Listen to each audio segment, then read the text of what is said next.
tighten the middle lower bolt first.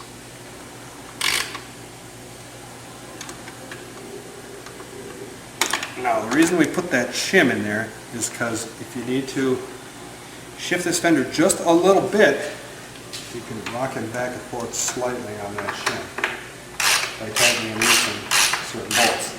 It isn't too tough to do. But the first thing to do is look the back end. If it looks square, leave it. Snug everything up. If it's off to one side a little bit, tighten up the side that you need to draw it to. Easy. Okay, we're going to install this seat filler panel, and this also acts like a mud flap. After the fender has been all tightened up and your wiring is done for your lighting, put this in place.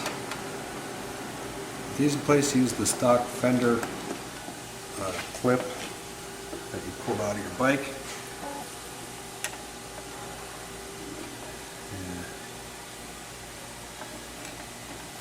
There you go. Put that in. This part will fit right in here like this. Push down on the back a little bit as you're pushing. My hand is underneath, pushing forward on this. We're going to take and run through these pilot holes that are already in the part.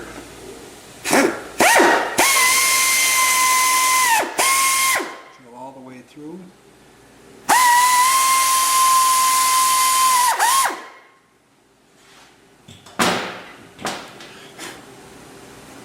And position these and mark them.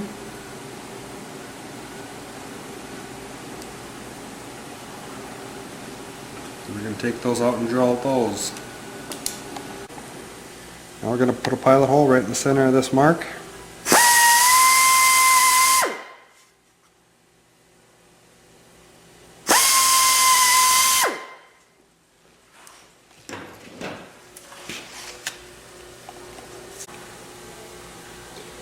Now I'll drill these two pilot holes to 1/4 inch.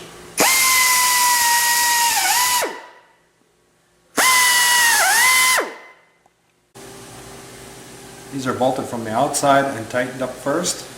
Use the nuts. Slide this piece down in here. Use the stock fender fastener.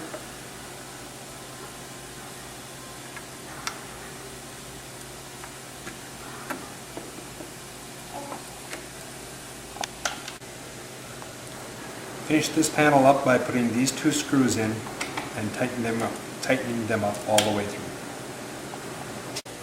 Okay, we're going to pull these staples out of this seat. If you just get them started, you can yank them out with wires.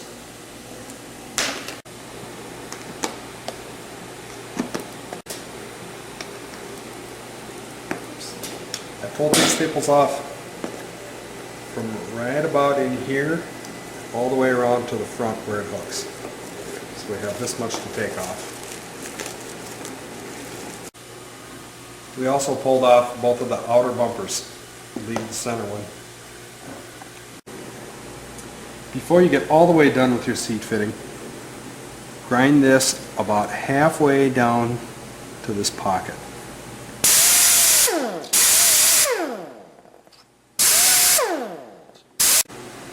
This is a really easy mod to this seat. Once we pull the staples for the cover off, peel it back and tape them to each other. Take the foam and just stuff it up like this. Now we're going to set it in place. You can hear it going down over the struts a little bit, and just kind of push it up in there and set it kind of down. Put a piece of tape across there right on the strut. So you can just take a little bit at a time on both sides. There's two ways of doing this. You can saw this. These little Blue Point air saws are just awesome.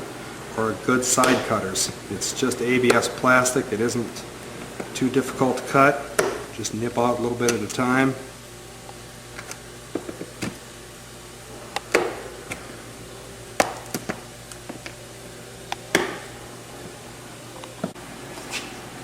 Okay, I've cut a little bit of this, and I've shoved it in place, and we're just going to trim it up a little more. If you have to refit this 4 or 5 times, it's only 30 seconds or a minute between fittings, so it does not take long at all. Trim it until you finally get a nice, even, good 1/4 of an inch gap. Okay, we've got our final cuts. Nice, even 1/4 inch gap all the way through. Everything looks good here. This took all of 10 minutes, maybe. Pull the seat up. Foam back out.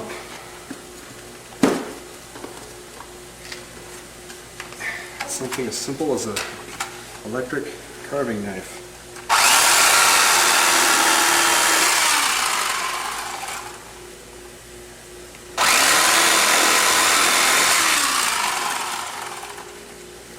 A light little trim right here.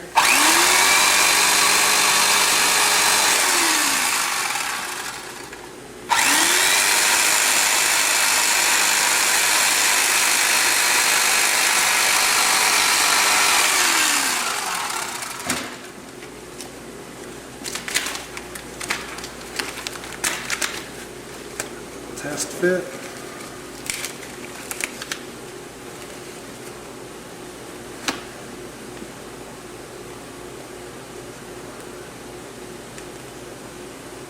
It's got a little bump in it, so we'll just hand sand that with some 80 grit.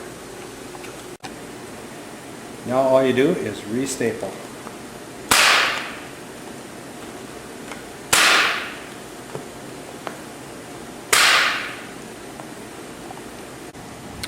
Time to reinstall the seat. The only thing to be careful of here is these nutserts are not super hard, so just make sure you start it straight